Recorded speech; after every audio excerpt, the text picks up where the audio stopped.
President Biden was doing damage control this weekend after comments he made Thursday threatened to derail a bipartisan infrastructure deal. Those comments came shortly after he announced the proposal to pay for roads, bridges, and broadband at a cost of roughly $1.2 trillion. The president told reporters he would not sign any bipartisan legislation unless it came with a separate, larger bill to address Democrats' other priorities like child care and climate change.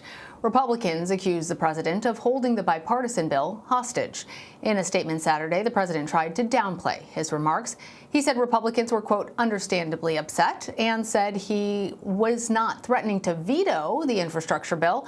The president added, to be clear, our bipartisan agreement does not preclude Republicans from attempting to defeat my family's plan. Likewise, they should have no objections to my devoted efforts to pass that family's plan and other proposals in tandem. Here's what some of the bipartisan negotiators said about the future of the infrastructure bill on Face the Nation Sunday. I think we're going to get a lot more than 5 more Republicans, and I think we're also going to see bumps in the road as this goes through the process. Every week there's probably going to be another problem that arises. We'll work through those problems just like we work through them in our gang of 10 folks, and I think we'll get good support from both sides of the aisle. I think we'll get far more than 60 votes in the end to get this through the Senate. We're all blindsided by the comments the previous day, which were that somehow these two bills were connected. The reconciliation bill, which is $1 trillion of social spending that's going to be entirely partisan, largest tax increase in American history on the one hand, and the other hand, the infrastructure bill, which is bipartisan, has no taxes, focuses on core infrastructure, and has been bipartisan from the start. So it was a surprise, to say the least, that those two got linked. And I'm glad they've now been delinked, and it's very clear that we can move forward with a bipartisan bill that's broadly popular. For more on all of this, let's bring in Grace Segers and Zeke Miller. Grace is a CBS News political reporter. Zeke is a CBSN political contributor and White House reporter for the Associated Press. Thanks, both of you, for being here. Zeke, I'm going to start with you. Are these two bills truly unlinked, as we heard Senator Portman say? Well, it depends on who you ask.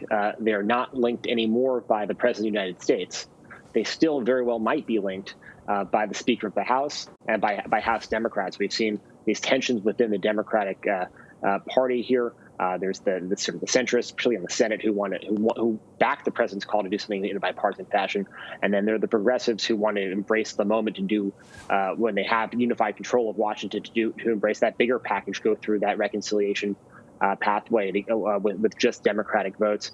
And the House Speaker right now is saying that she will not bring up the bipartisan package in the House until the Senate first moves forward, creating the vehicle for that reconciliation package, clearing the way for Democrats to sort of go it alone on that larger families plan. So the president's saying it's not dealing. That sort of it's maybe besides the point because it may be in the House. So, Grace, Republicans were seemingly outraged by the president's comments linking infrastructure to the families bill passed by reconciliation. But were they really surprised? In a sense, yes and no. So President Biden has been very clear from the beginning that he would want to pursue reconciliation in order to pass his American Families Plan, which deals with the human infrastructure side of things. Senate Democrats and House Democrats were also very clear about this. I've been at the Capitol for weeks listening to Senate Democrats say that they would absolutely not support any bipartisan bill unless there was also a reconciliation bill going along with it. So in a sense, it's been very clear from the beginning that reconciliation was always going to be a very big part of the conversation. On the other hand, this was the first time that President Biden had explicitly said that he would not sign one bill without the other. So to some Republicans' ears, that made it sound as if he was saying that the passage of the bipartisan bill was contingent upon the passage of the reconciliation bill. Now, that actually might be the way that it turns out, particularly for House Democrats. They're not going to take one without the other. So as Zeke was saying, in a sense, it is still linked. But by having President Biden himself come out and say that, no, these are two separate issues, I'm not holding one of them hostage, I think that did a lot to calm down some of the Republicans' fears about the two. So it's calming down Republicans, but I'm wondering if progressive Democrats, then it'll have the opposite effect on them. Zeke, do you think that they may turn and pull their support for the infrastructure bill without a promise from the president that he's in fact linking it to the bill that actually contains their priorities? It's highly unlikely that we'll see any of the Democratic negotiators who were part of the construction of this roughly $1 trillion package balk at this. It's some of the more progressive lawmakers, some in the Senate, but mostly in the House, that we could sort of expect to see that sort of rhetoric from. That said, they've watched President Biden work over the last 5 or so months now that he's been in office. The president still has a lot of political capital within the Democratic Party. And because of the realities we've just been talking about with the House and the House Speaker's plan to sort of also sort of essentially link the two in that chamber, they may essentially give the president the pass and understand what he's trying to do here. The issue the president was trying to deal with is that for Republicans, ultimately, if these two became linked, a Republican who was voting for the bipartisan infrastructure package could be criticized by some on their political right because they would have sort of essentially opened the door to that larger package that Democrats are going to plan to go it alone on. So it was putting some of those Republicans in a bit of a difficult spot, and the president had to address that in order to keep his bipartisan dreams alive. For Democrats, they'll likely get what they want, assuming they can keep their party together, and that's really unchanged by the president's statement. Yeah, if they can keep their party together. So, Grace, I'm going to have you weigh in on that because Democrats need a simple majority to pass a reconciliation bill through the Senate. But that means securing the votes of every single member of their caucus, including the moderate Senator Joe Manchin of West Virginia. How is he factoring into this other bill? Right, exactly. Democratic leadership has no room for error here. They need all 50 Democrats to support. And Joe Manchin has been a bit of a holdout when it comes to reconciliation.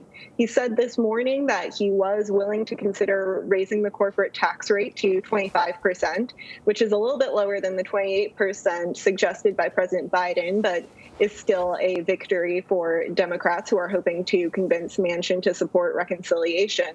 The problem here is that Senator Bernie Sanders, who is crafting the reconciliation bill, has talked about making it cost $6 trillion or $5 trillion, a hefty sum of money. And Manchin has said multiple times that that is just simply too high for him. And he said this morning that he wasn't necessarily willing to consider something that was above maybe 1.5 trillion or 2 trillion because he doesn't want to do any deficit spending for a reconciliation bill. He doesn't want it to be more than what he thinks the country could afford at this time. So he's definitely going to be a holdout here, and he has a lot of power because unless Democrats garner his support, then this reconciliation bill isn't going to go anywhere. Yeah, all right. So, Zeke, I'm going to give you the last question. On Friday, the Commerce Department reported that a key inflation indicator rose 3.4% in May compared to a year ago. So consumers are seeing prices go up. How is the White House trying to reassure the public that the economic recovery is still going strong? And tell us more about what's at stake. Yeah, the White House is in a bit of a difficult spot here because prices are undeniably going up. The White House's response to that is that this is sort of a one-time shock to the system as the economy tries to get back on track after 15, 16 months of disruption from the pandemic. There's supply chain shortages. Manufacturers weren't producing all the products they were making because demand was so low during the pandemic. It's taken them time to ramp back up. Workers aren't back on the jobs, so businesses are hiring and having to pay their workers more to get them there, and that's bringing prices up as well. And from the White House's standpoint, they've been arguing that this will sort of settle out in some amount of time. That's all well and good if it does turn out that way. And some economists are projecting otherwise that there may be a pathway here for some longer inflation. Either way, from a political standpoint, this is a bigger issue for the White House. The Republicans are seizing on these rising prices, on this inflation, and are already turning that into a potent attack line against the president and the Democratic Party. Even if inflation does settle down a little bit, you're still going to hear Republicans sort of beat that drum heading into the midterm elections. So this is a political issue as well as a policy issue for the White House. And right now, it's sort of over at 1600 Pennsylvania Avenue. There's a lot of crossed fingers, hoping that as as manufacturing gets back online, as sort of the pandemic sort of enters more into the rearview mirror, that things will settle down. That's untested right now, and so they're hoping, and that's about where they are. Yeah, those midterm elections will be here before we know it. All right, Grace Segers, Zeke Miller, thank you. Thank you.